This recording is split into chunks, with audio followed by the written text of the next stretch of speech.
Well, so good afternoon, everybody. Welcome to the first of our Los Angeles Speakers series, and we're very happy to be here. This is the home of Vanya Roner, and this is Aura Walker, our speaker today. I'm Etan Boritzer, and we'll be covering our subject today is hypnotherapy and transpersonal healing.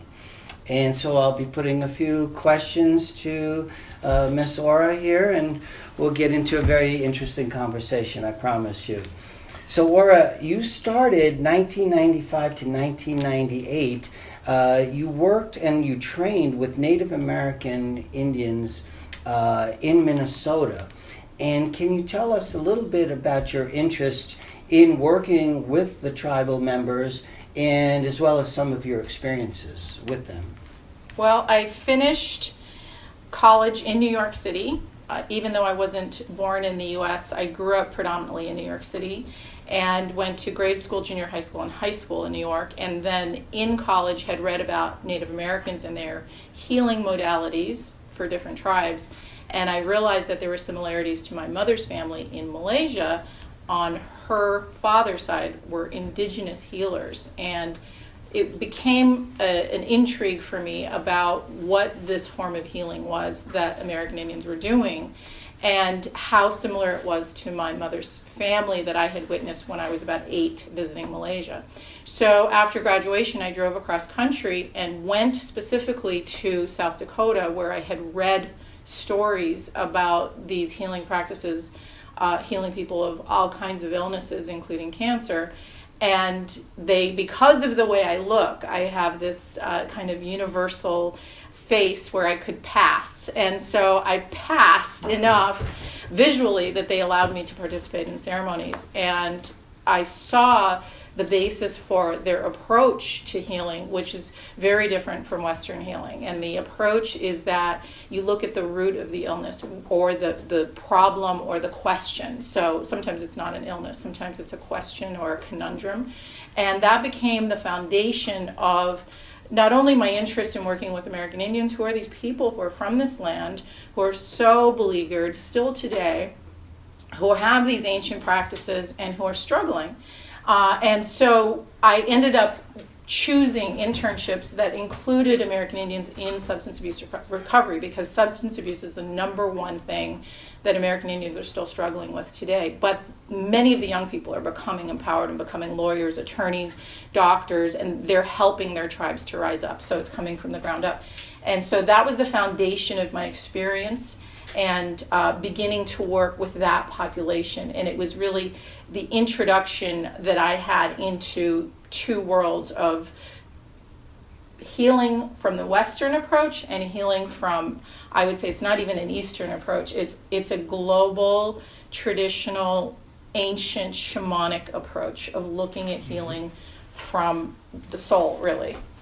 And one of the things you told me when we discussed that part of your beginning of your career, you mentioned that you were helping the members of the tribe through self-empowerment, that it wasn't necessarily only the counseling and that you were doing. Can you talk a little bit about that process of self-empowerment? I think that self-empowerment is the key to short-term therapy and short-term success in therapy. So if you have time with a person, if you're a practitioner and you have 30 minutes, say, it's not about what you as the practitioner does to somebody else. It's about empowering that person to move forward in the world and have the tools to rise up and be able to survive and thrive out in the world. And so what I used with American Indian populations early on was art therapy. My undergrad is partially in fine arts, and then my graduate degree was partially in counseling psychology, transpersonal psychology, and art therapy. The wonderful thing about art therapy or art is it's a universal language. And so American Indians, being an artistic people, because there's so many different tribes and there's different cultures within those tribes, they related immediately. So, for example, one assignment for the group was, what is the mask that you wear?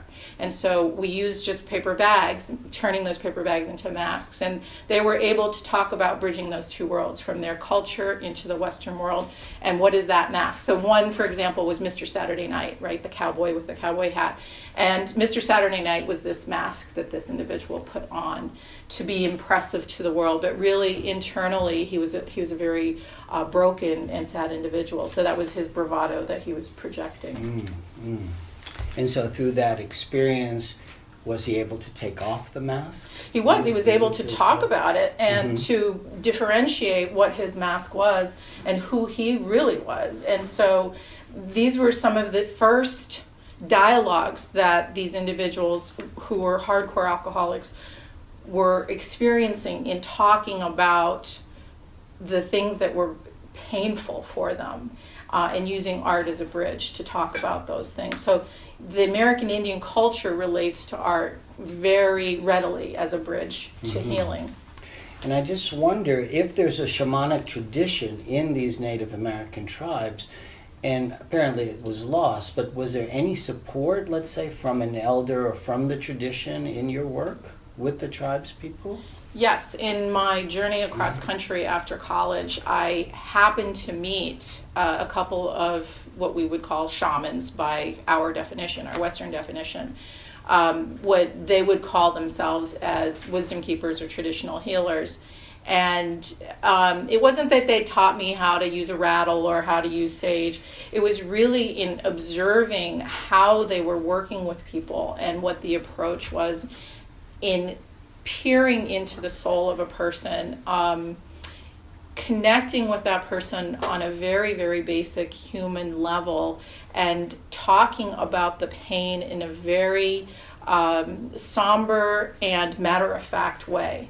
That there was no shame, and it was just, let's go to the root of the problem and let's change this, let's transform it. And that's the transpersonal part. It's taking that crisis and transforming it into something else, or making the space for that healing to occur. And that's where the magic happens. That's where that gap opens up, and whatever you want to call it, we have semantics, right? It's the stunted array of language. So if you want to call it God or universal light force or whatever it is, that comes in and there becomes a shift. And that's what I call quantum healing. It's that immediate shift from being pained or injured or damaged and becoming more empowered. And speaking of, you mentioned that the tribal elder, the wisdom keeper, would have a somber conversation. Would you say you ever saw anything that was extraordinary, that you might consider paranormal or supernormal power that an elder might demonstrate, or that you've seen anything like that? Absolutely. I saw some incredible things. I saw a ceremony where the whole room was dark and there were lights flashing around the room, almost like fireflies, but like green and red, just flat, almost like Christmas lights, but flashing and flying around the room. One of the first ceremonies I did was to connect with my biological father, who my mother had kept me out of his life. And after the ceremony, the medicine man said to me, "Don't look for him. It's too dangerous for you." We didn't know. I looked for him in the French embassy. He's French. And I went to France. I looked all over for him, and I couldn't find him. I didn't know he was in the Philippines during Marcos's takeover, and it was a takedown. And so it was a very dangerous time at that time. And so it would have been very dangerous for me to follow through and find him. So that was called a Uwipi ceremony, and that's written in Black Elk Speaks and some of the ancient accounts by a writer named Richard Erdos. He talks about some of these ancient ceremonies that are still done, but they're dying out. The elders are dying out. Others were healing people of cancer and other ailments, where they used a form of healing that I will not do. Called sucking medicine, where they suck something out of a person, and it's used in Navajo and North Dakota and South Dakota tribes, in the Lakota tribe particularly, and the Navajo tribes, and they pull tumors out of people. And this is something that I saw in Malaysia, and I also saw it in documentaries in the Philippines and Indonesia, Thailand, they also practice these traditions of removing tumors out of people. Psychic surgery, I guess, is what the Western term is. So I saw some of that, and it is mind-blowing. You're going, oh my God, what is that? But I'm a little too germ-phobic to do that myself. But would you say those were effective modalities, that they actually worked on the patient, on the... Yeah, and then you get into that realm, which we're going to talk a little bit about, I hope, the hypnosis and the power of the mind, the healing power of the mind. Is this, something that the facilitator is doing that convinces the person, the subject, that they are being healed? I'm not going to refute what they're doing, but is the whole process, and in hypnosis, and I'll talk a little bit more about that as it comes up, but the way that the mind works under suggestion and under duress. So when you're going through that healing ceremony, you're under duress. You're reliving and releasing severe issues. And so the mind becomes suggestible to that healing. And they found that placebos are like 90% effective. So does it matter ultimately? Okay. Right? They're getting healed. If they're healed, and you've witnessed that they remained healed, it was a remission, and it was a cure. Okay.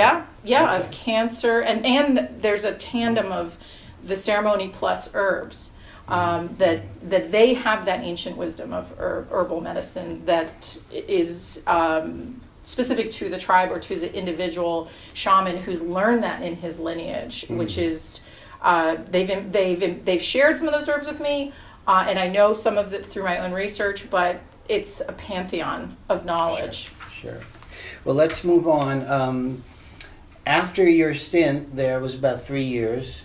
You went to Naropa Institute in, I believe, Boulder, Colorado?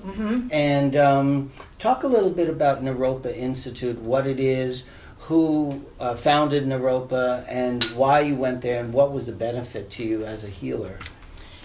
Well, it was a couple of years after exploring these experiences with American Indians that I started a grad school in Santa Fe, but it was too small, and I didn't feel that there were enough peers my age, and so I missed having peers to connect and bounce ideas off of, rather than being the youngest person in a group of much older kind of scholarly people.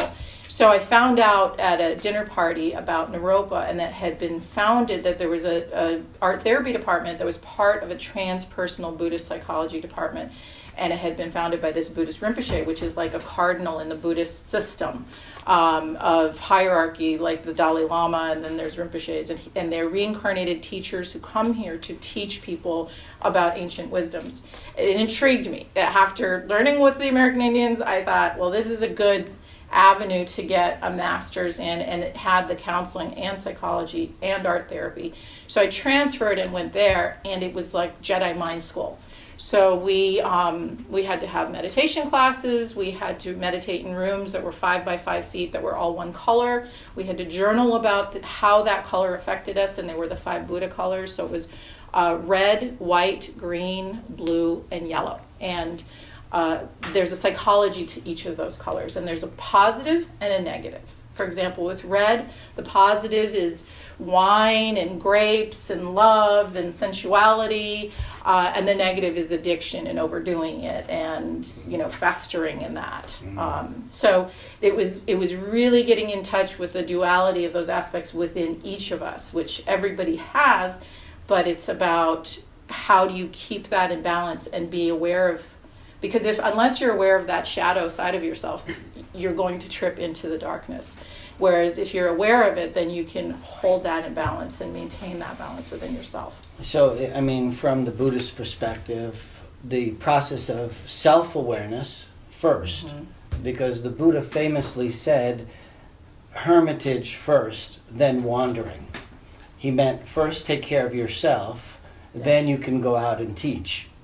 And so that is the process, would you say, that Naropa instilled in you, the self-healing? Oh, absolutely. It was part of our training. We had to be in supervision, which is the technical word for you have to be in therapy. So we had to do our own art therapy, and it's powerful what comes out, because the art reveals the subconscious. I mean, it doesn't lie, it just comes out. You start with a circle, and then that gets bigger, and then you have this explosive image, and you're like, oh my god, I didn't even know that was living in me.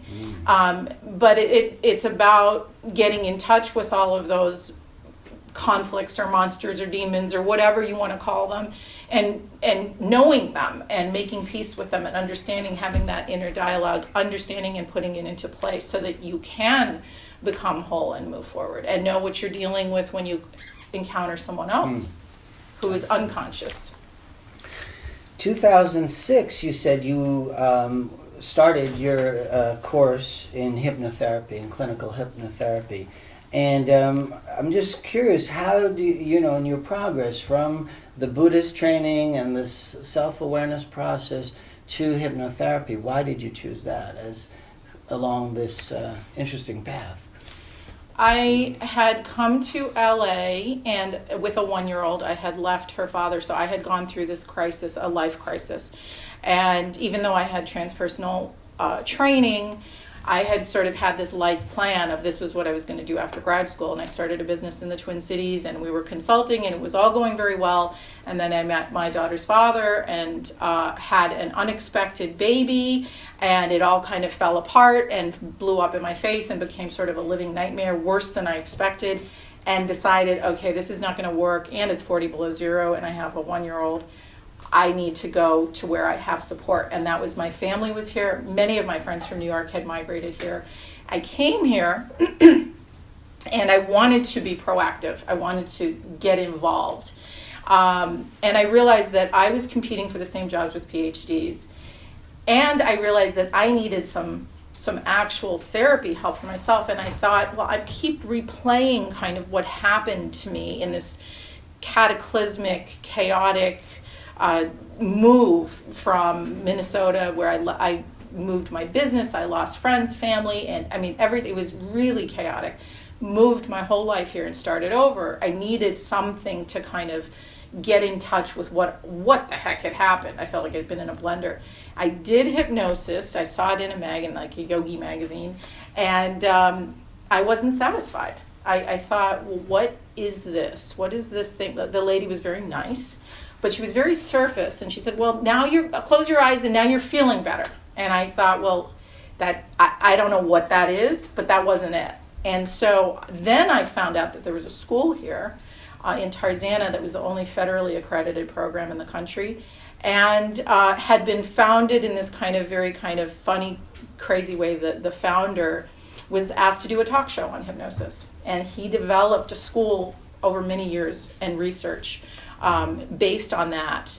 And I took some introductory courses, and I realized if I can master this, I can really help a lot of people who've been through maybe what I've been through in this, like losing, career, relationships, etc., big move, or worse, right? And so it was a 2-year certification. I did it, and then opened my doors, and I realized people were coming in with trauma. Okay, let's go to the basics now. What is hypnotherapy? And give us also the Las Vegas or stage version, as you call it, and the clinical side. And what are the differences? What is it supposed to be? So the word hypnosis is derived from the Greek god of sleep, hypnos. And it really is the premise that you go into a meditative state that is like an early sleep, which really is the first stage of the mind releasing or opening up. So I did a little diagram here just to illustrate. So when you get up in the morning and you have breakfast and you're ready to go and your blood sugar is up, your mind is firing very rapidly, and it's like, on the EKG monitors, it's like a very rapid brainwave pattern. And then say you go to work and you forget to eat lunch. Well, immediately your blood sugar drops and your mind starts to maybe wander a little and it slows down. You're in alpha, it's a slower brainwave pattern. And then say, you go and do some afternoon errands and you still haven't eaten. This is just sort of a normal occurrence that a lot of people deal with. Well, you start to feel spacey. Maybe you try to open your front door with your car keys. You're in theta, which is an even slower brainwave pattern. And then you come home, you say, oh, I'm so tired, I didn't eat lunch, I just want to lay down and take a nap. And you're just snoring, there's an earthquake and you didn't wake up. That's delta, that's reparative sleep. So alpha and theta is hypnosis. It's a brainwave pattern where the brain becomes hypersuggestible to changing patterns that are deeply recorded. So the way the mind works is 10% is your conscious mind, 90% is all of your experiences recorded in your brain. So your brain is the organ, and then the mind is the function of that organ. And the filter between that 10% and the stored hard drive of the 90% is hypnosis. And that opens naturally all day long and all night long. So REM sleep operates at 10, 20, 30 minute intervals or faster, and it's where the brain goes in and out of hypnosis. During the day, people doing repetitive patterns or not eating or maybe even doing artwork or working out at the gym, athletes, they're going in and out of deeper states of hypnosis because they're opening to a deeper state naturally. So my job is to open this filter in a non-threatening way and access what is going on in here. And then I can move out the negative experiences through body-mind exercises and create room for more positive experiences. So everyone has positives and negatives, but it's really making room for a lot more positives. And that happens, I can do that within 30 minutes to an hour. It's fast. When you say you can do that, you mean take someone into that alpha state, between alpha and theta state, and then...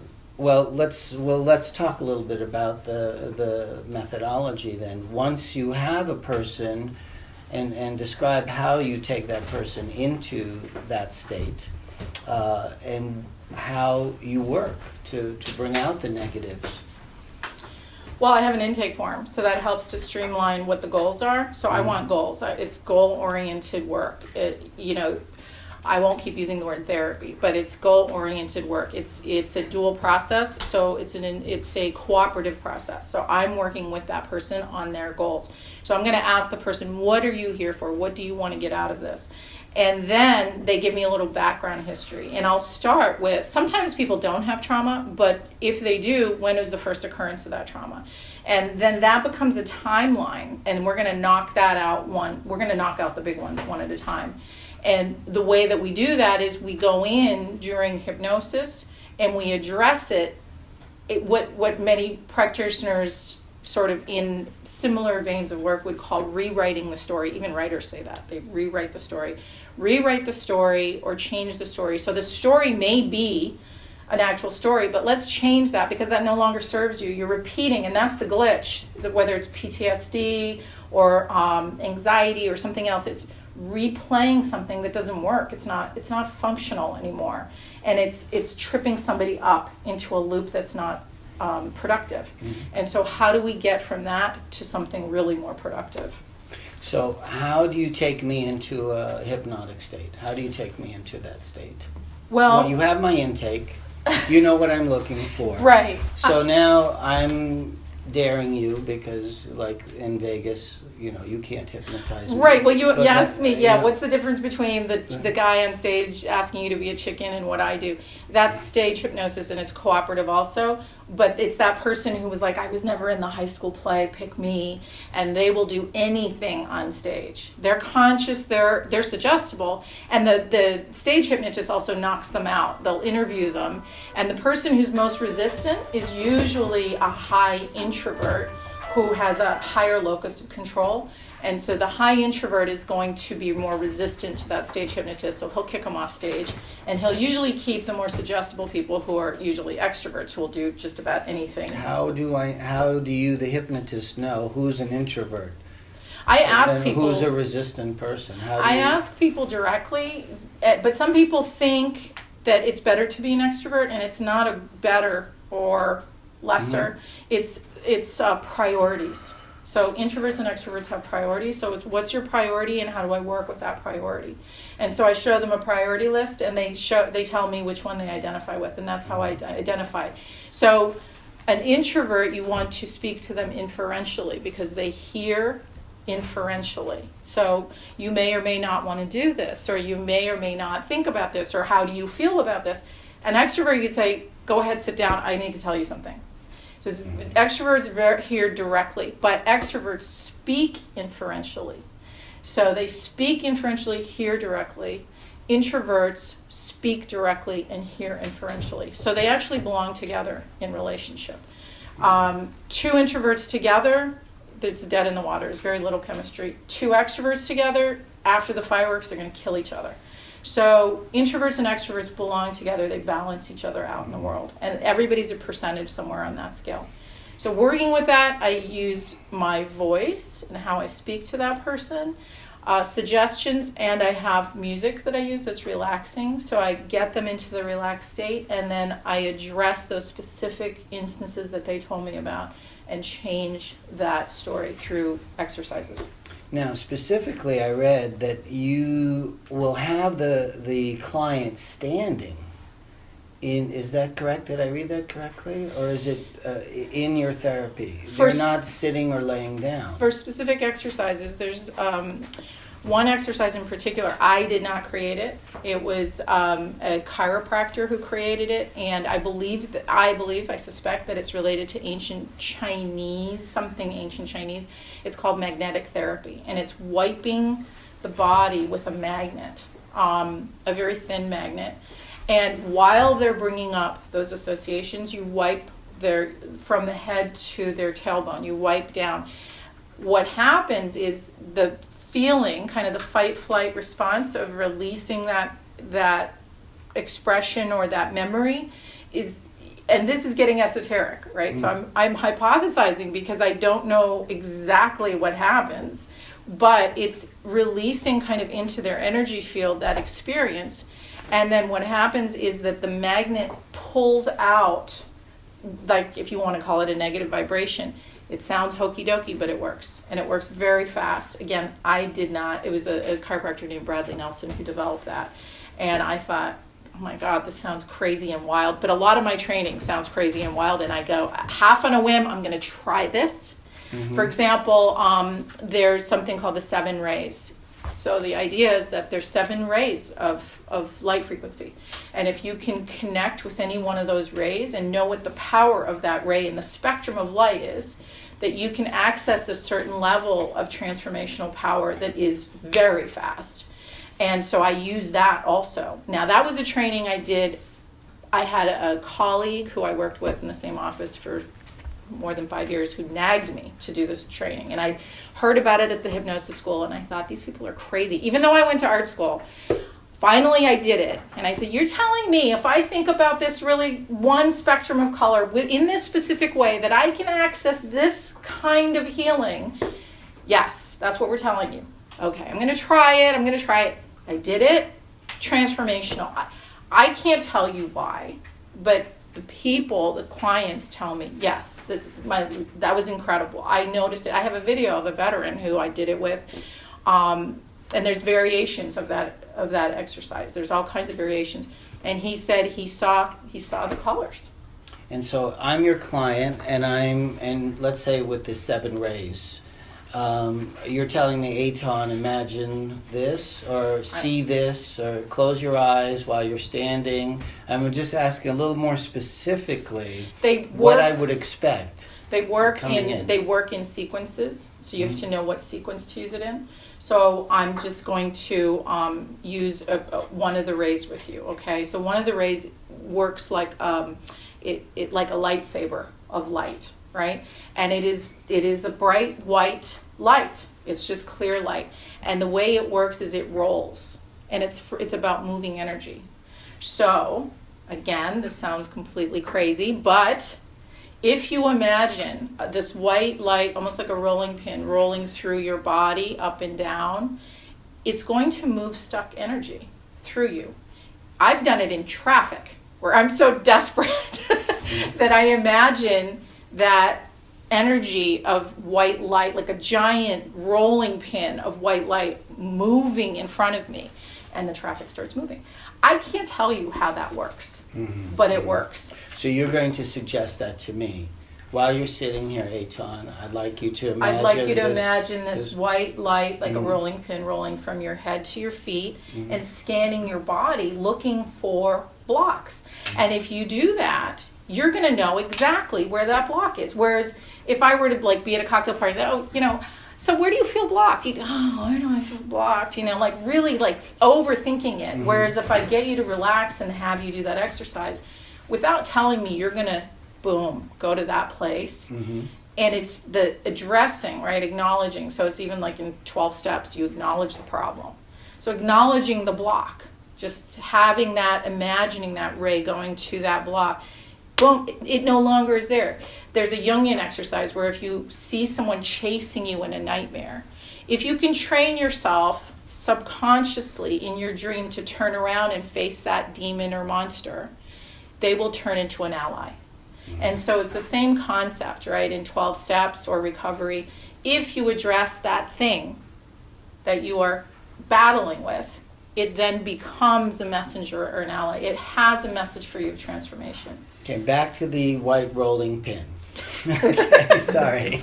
Am I feeling a change somatically in my body, or am I getting an image, or is there a snap? Is there a sound? How do the clients experience the fact that I'm in contact with the block and it's being removed? Some examples. I ask them to tell me when the process is complete for them. So I'm releasing that control to just say, when that feels complete, just say okay, so that I know that I can move on to the next step of that exercise. Some people report feeling an actual movement of something moving, or some people report feeling hot, like energy, heat moving. Those are kind of the most common that have been. But is there a cognitive moment? I mean, something I've never thought about suddenly pops up while I'm doing this? A part of it is to have no judgment. So without judging yourself or whatever comes up, to be open simply to the process of that experience of whatever is happening in the moment. So without any judgment, without any preconception, to just witness whatever comes up.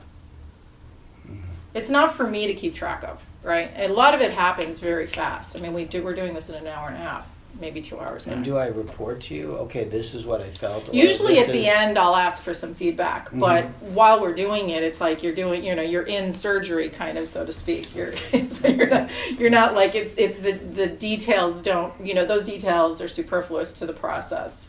Okay. All right, I needed to know, right? Didn't we? We needed to know how. I ask them if they're ready to move on. Like, okay, can we go to the next step? Like, are you ready to move on? Is this a little too much? Like, if somebody's really like reliving kind of something, I don't re-traumatize anyone. So if I see that they're de-escalating because they're getting triggered, I have to maintain that space, and I have to maintain their body and keep them in alignment so that they're not having a full like psychotic break in front of me. And that's the clinical training right there. A lot of people, I was a yoga instructor and now I want to do this like overnight. Well, it's not that simple.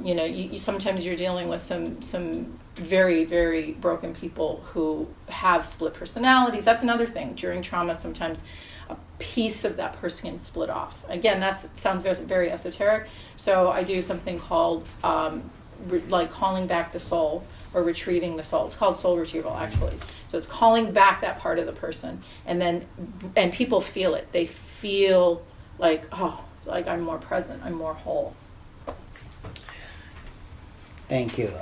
You wrote in your in the website, since 2006, in my hypnosis practice, I have had only 4 clients out of over 1,000 who did not succeed to their fullest potential. That is because they came in with a horrendous attitude. I tell people that they have to want to see positive results in their lives. I'm not a babysitter. I do not sugarcoat things for people, but I am also respectful. So can you speak a little bit as to the clients that you weren't able to have them self-fulfilled? I think over the years, as you grow with experience in any work, you become aware of the ideal client. The ideal client is somebody who really wants to embrace their own process and their own work. The worst type of client for me is someone who wants to come in and make me responsible for their healing or make me responsible for their life. And I've become a little bit more honed in. And sometimes there's personality disorders where people have a certain predilection to blame others for their issues, whether it's a defense mechanism or whatever. But it's that, can you heal me of this? Can you cure me of smoking cigarettes? Can you do this for me? I don't promise anything, but I say what I can do is I can help guide you in the direction that you need to go to do that for yourself. I'm the facilitator. You're the one who's actually doing the work. So the horrendous attitude is, what are you going to do for me? Or you didn't do enough for me. That's the horrendous attitude, because the client who gets the most out of it is the person who says, I'm tired of this. I want change. I want to get better. I'm open. I'll try anything at this point. I want something better than what I'm experiencing now. And PTSD is no joke. When someone is going through post-traumatic stress disorder, it's torturous to re-experience that kind of trauma. And you said also that the metaphor for my understanding of my therapeutic relationship to my clients are the healer as a martial artist, bending with the flow of movement and cutting through to reach a source of clarity with which to light the way for the journeying, wounded client.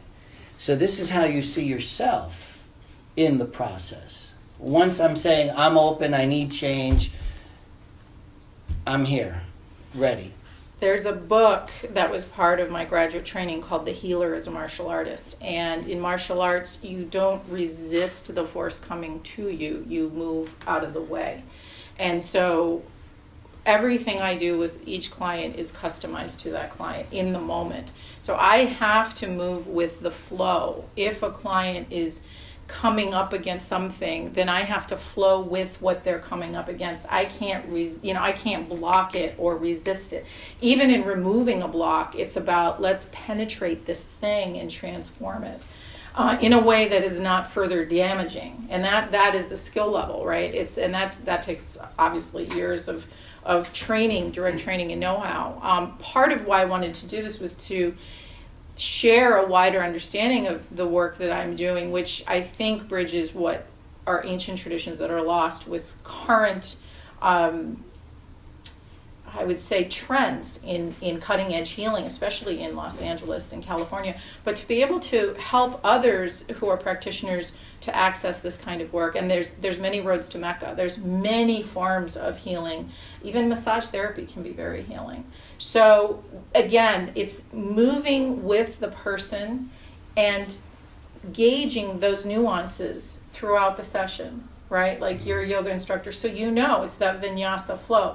You have to be able to move through the stretch, the discomfort. Mm-hmm. And that I equate like a river or being a martial artist. It's navigating that, those subtle changes as you're going through the session.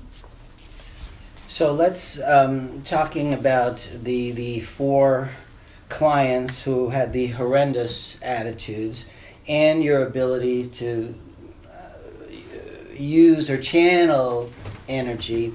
Talk about some of the successes that you've had. If you can give some individual cases, you've worked with stress, you've worked with anxiety, trauma, sexual trauma, veterans, PTSD trauma, which is also sexual, of course. Talk about some of the maybe 3 or 4 cases, or one in each category, if you could. So just to address that, because it sounds kind of, it sounds bad, horrendous attitude. But, someone may not be ready for that healing. So their attitude, that horrendous attitude may be, the yeah buts, like every suggestion, yeah but, it's like throwing up roadblocks. Well, that person's not really ready to go into that type of healing. So the people who are really ready, who see the results, I have a video up of it was a Vietnam vet who came to me. He had shrapnel in his back in Vietnam. He went when he was 19 years old, apple pie. 19-year-old, had never been in combat, went to boot camp. They threw him off he was a gunner, actually. They threw him on a helicopter, and put him on a gun, and said, start shooting. And he said when we saw the first person fall, he just gasped, and then he numbed out, and it became automatic, and he said he didn't know how many he killed. Well, ironically, his son was killed by a sniper in LA, and he had come back, after Vietnam. They gave him his papers. The armed services and the VA are two separate entities. So he had to stand in line at the VA and had still to this, this was a couple of years ago, but he had not been served at the VA. So he was battling to get himself served. He was in a tremendous amount of pain, and his son had been killed by a sniper, which he felt, I don't think he believed in karma, like that wasn't his tradition, but he had that feeling like this was the retribution for what he had done. And so one of the exercises I did with him was to have him address everybody he'd killed and ask for forgiveness while in hypnosis. So he saw them all, like a big crowd of them. It was that ability to ask for forgiveness that released his soul from the suffering. And he was transformed because of just that. I did other exercises, the movement of energy exercises and releasing the trauma from his body. But just that one particular exercise, it was like a weight had been lifted from him. He'd been carrying that guilt for all those years. So that was a Vietnam vet PTSD that was in one session. And I followed up with him. He was able then to get out of bed and fight for his house during the housing crisis. So that was quite astounding. So there's been a lot of trauma. The school I went to encouraged me to put my shingle out and say smoking cessation, because those were the big key words on the internet at the time. But smoking is the thing that brings you in, right? So if the person's like chain smoking, what are they chain smoking for? What is underneath that? Is it anxiety, and why are they anxious? So the thing that brings a person in is never the thing itself. It is just the messenger of that thing.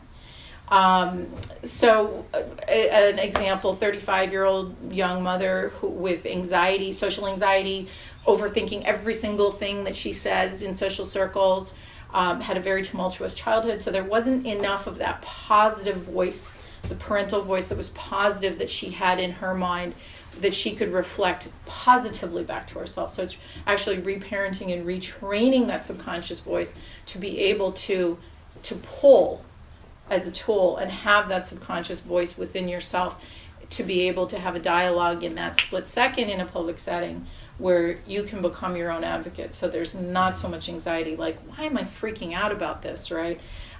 This is not such a big deal. It's the whole like, does my butt look big in these pants? Well, unless your butt is like the size of this room, nobody cares, right? It's all in your head. So it's that inner dialogue, getting that adjustment. Sexual trauma? Huge. It's since the beginning of time. The statistics are out the roof. It's 50% of all females before the age of 12. One out of 4 to 1 out of 6 boys before the age of 16. And it's never about sex. It's about power and control. It's always about power and control. So it's about someone who feels disempowered dominating someone who's more vulnerable than them. And unfortunately, sex is one of the main drives, the human drive. So whether it's sex or eating, you can't really, unless you're going to force feed someone to eat, but it is one of the main human drives, and so it's used as a dominant force experience. And so it's again restructuring that experience, releasing the somatic memory. The body holds memory, so releasing that somatic memory and empowering, having the victim give back that individual's power to them. Not power, I'm sorry, that their energy, because the victim has to take back their power, so they have to give back that energy that they've been carrying for that other person, that the other person put onto them. So the abuser always puts that energy onto the person without their consent, and it's about saying, I don't want this anymore, I'm not carrying this for you. And that's so hundreds and hundreds and hundreds of clients with sexual trauma particularly.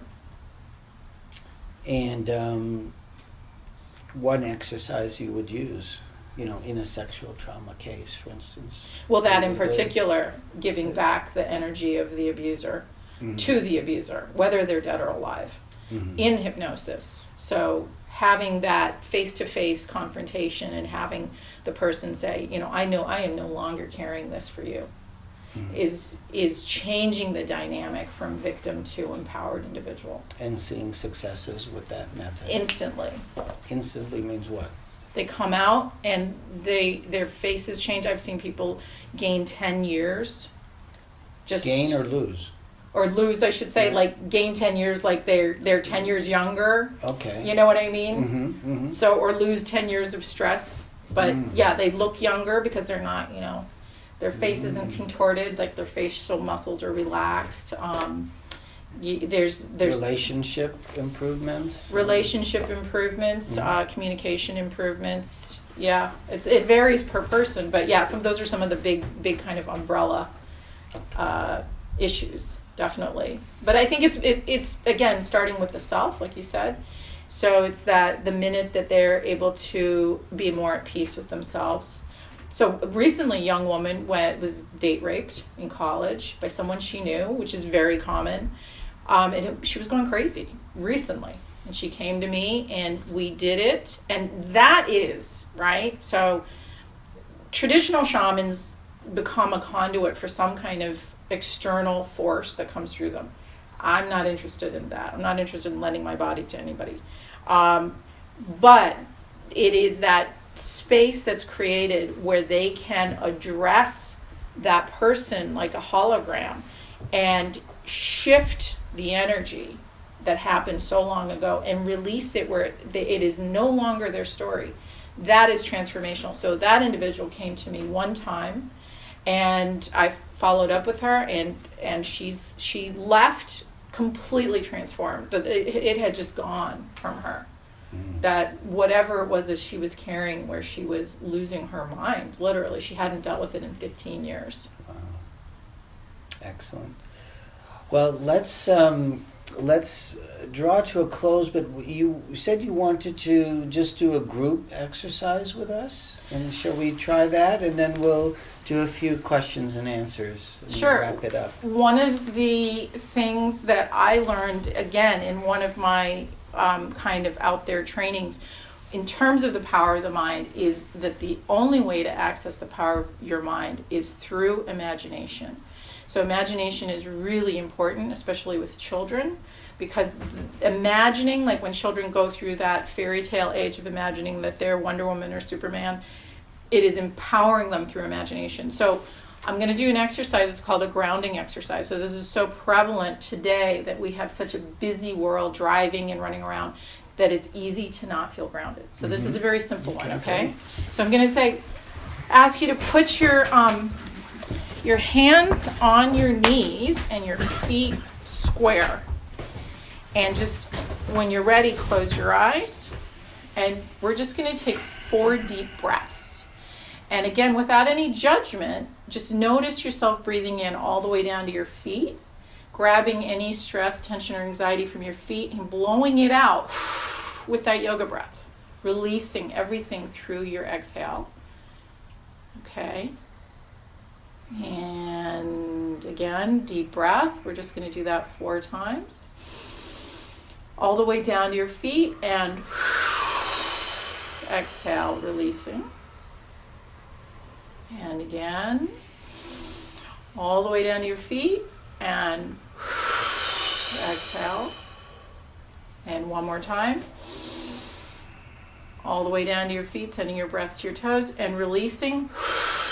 And now, pretend or imagine a ball in your head, like a bowling ball, and you're going to just drop it straight down to your tailbone and down to the core of the earth. You're going to drop it straight down through your tailbone into the core of the earth and drop all of that stress, tension, and anxiety straight down into the core of the earth to be recycled and regenerated by the hot molten lava of the earth.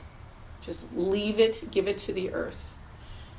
And now pull in clean energy from above your head down to your fingertips and toes, recharging your whole body with just clean, vibrant energy down to your fingertips and toes. And when you're ready, you can open your eyes.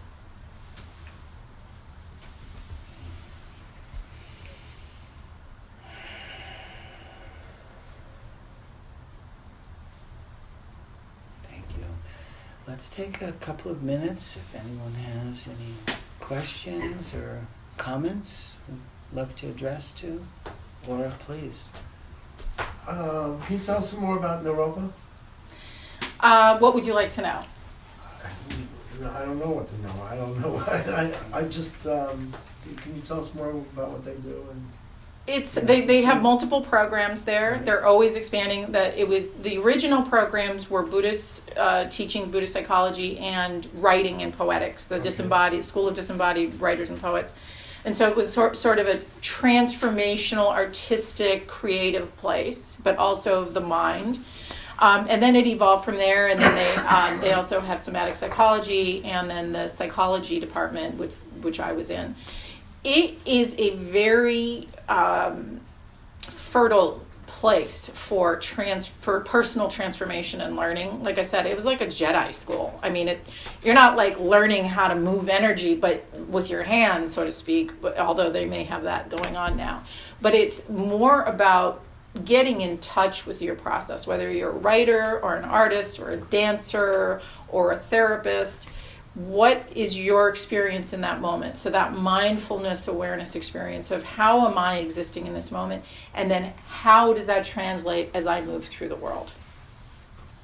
Very cool. Nice. I hope that answered your question. I think so. Okay, good. Yeah. Yes. You mentioned that veteran, you asked him to do asking for forgiveness for the people he should. Did he really see those people he should, actual souls, or he just imagined?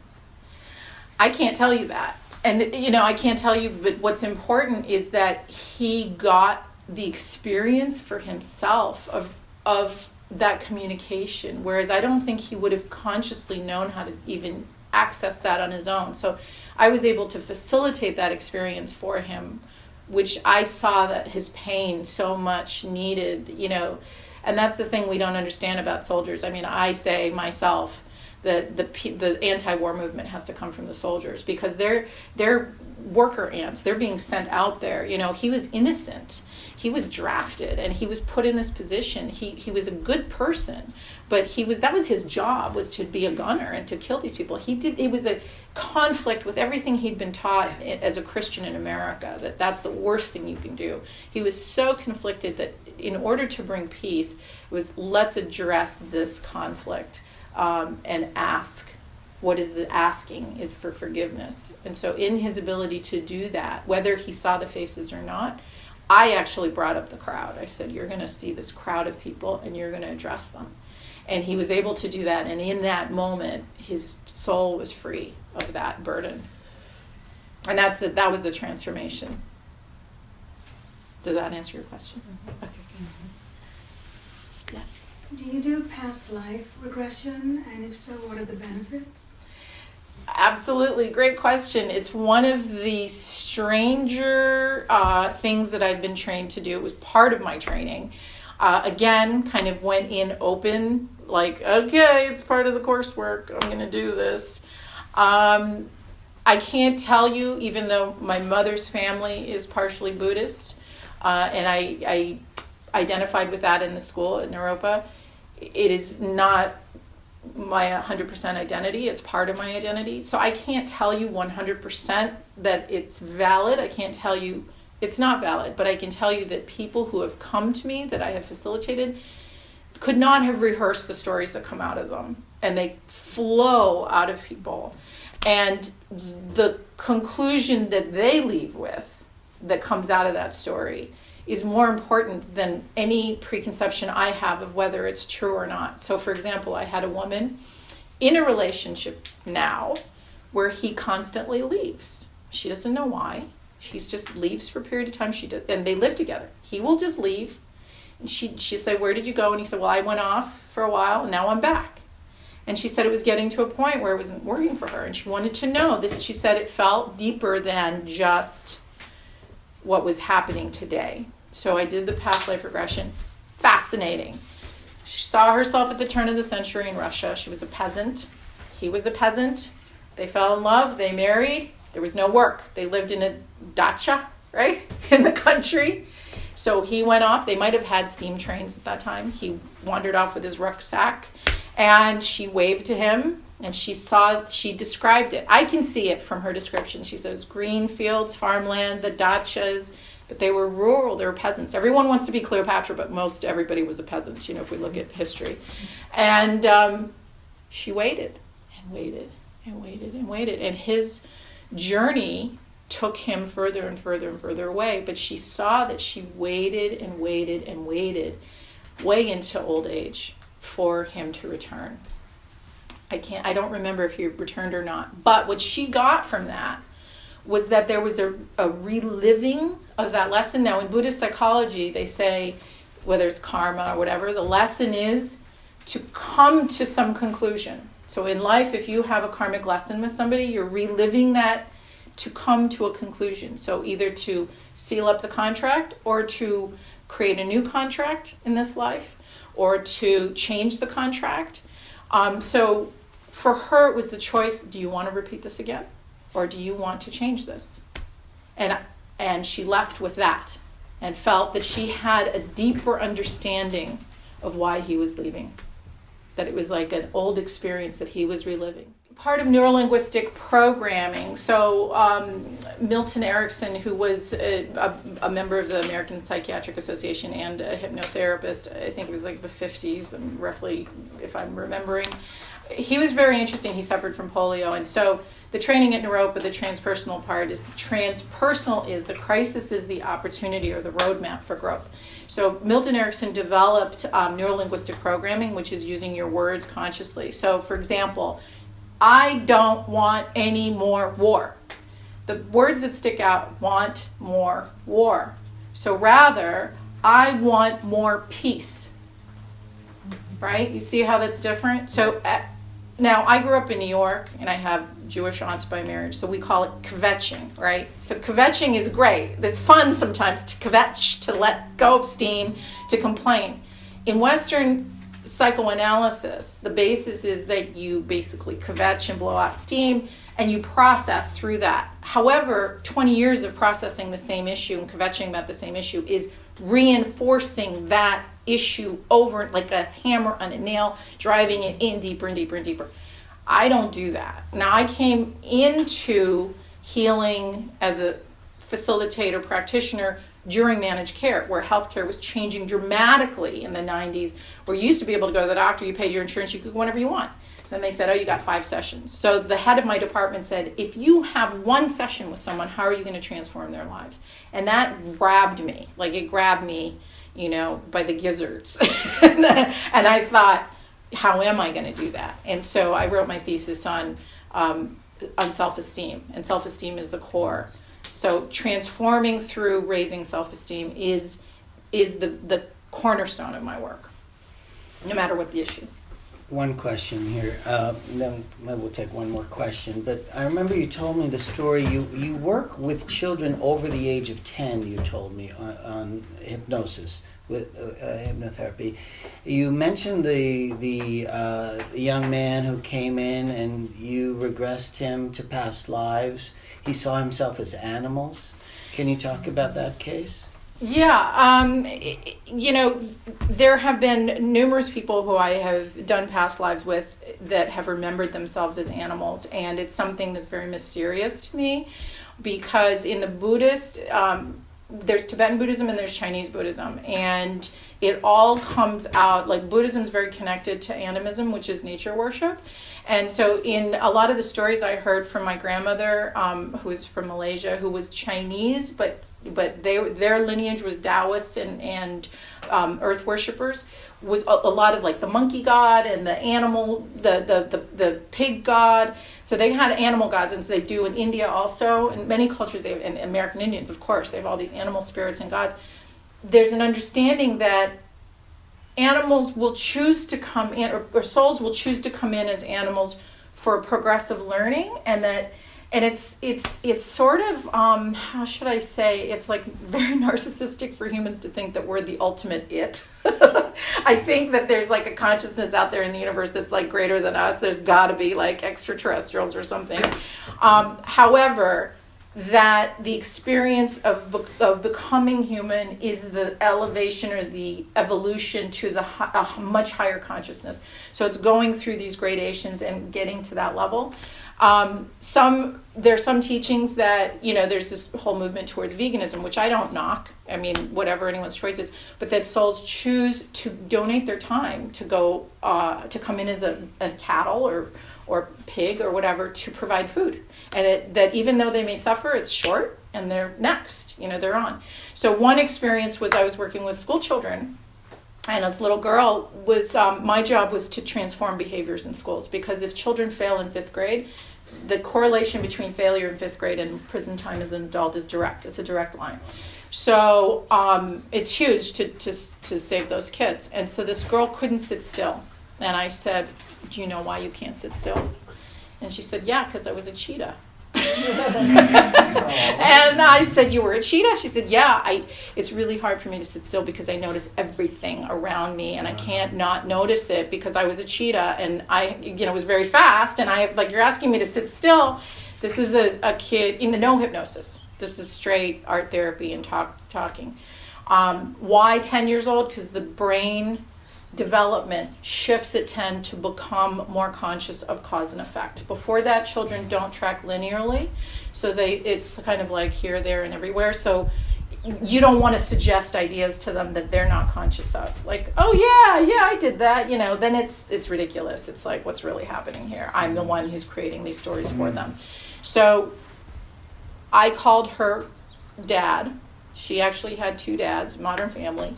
And I said, this is her experience. Do not tell her she's wrong, because that's not going to help. Just accept the story and try to help her to understand the world she's in now. Try to help her understand these expectations and work with it in chunks. So the accommodation, right, in the Western world, it's the individual education plan is the accommodation in the schools.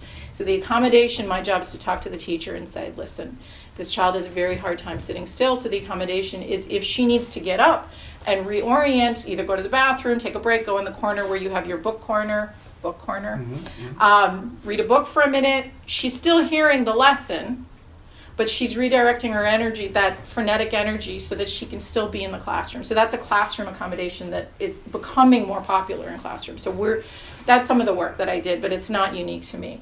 Now, a psychotherapist might say, well, that's ADHD. That's exactly that we have classified that as, and there's been generations of kids who've been medicated. Now, medication can help. I'm not going to knock it. In some cases, it's extreme with people who are incredibly psychotic, and African tribes believe that people who are psychotic are channeling constantly, and they may be channeling demons. What is a demon? Whether it's an energy in themselves that's unfinished or erratic, or it's energy out in the world floating around that has built up, for example, like in bars, low life energy. So there are frequencies of energy. That's a whole other discussion, right? So, but people can pick up frequencies of energy, and that's the danger of substance abuse, is that nobody's guarding the gate of the soul. So when someone is wasted, right? And I mean, I was in college. So when someone is wasted, they're not completely aware or being able to guard the gate of the soul. However, some people are much stronger than others. But I've done lots of work, and in my training, I've had to be cleared. So I've been cleared of stuff myself, where, a practitioner who's a much higher master level than myself had said, yeah, there's something here that, you've been carrying since you were at this one location, and I'm going to clear it off. And then I kind of feel like, oh yeah, God, that's gone from my shoulder, like that, like it felt like it's like I had a knife in my shoulder, like that actually. I know somebody who's like, he's incredible, this body worker. And I said, I feel like there's a knife in my shoulder. And he said, yeah, someone threw something at you. Yeah, that's a whole other discussion, right? Psychic attack. The power of the mind. How do we use the power of our mind? And so, those of us who are benevolent become more aware of the power of our thoughts and how we're using that with people. But when there's such hatred directed, and hatred can be cultivated, through deception or betrayal. how do we become aware of what's going on there so that we don't leak our energy, because it becomes an energy leak. Your energy should be used for more productive things. Wow. Well, thank you very much, Aura. This was very enlightening. Thank you. Very important. Thank you so much. And thank you for coming. And to our audience members, we hope we'll see you online as well. Thank you. Thank you, Etan, and thank you, our lovely hostess, Vanya, for having us. Beautiful house. Thank you so much. Thank you. So wonderful. Thank you to our cameraman, too. Thank you to everyone who's... He didn't get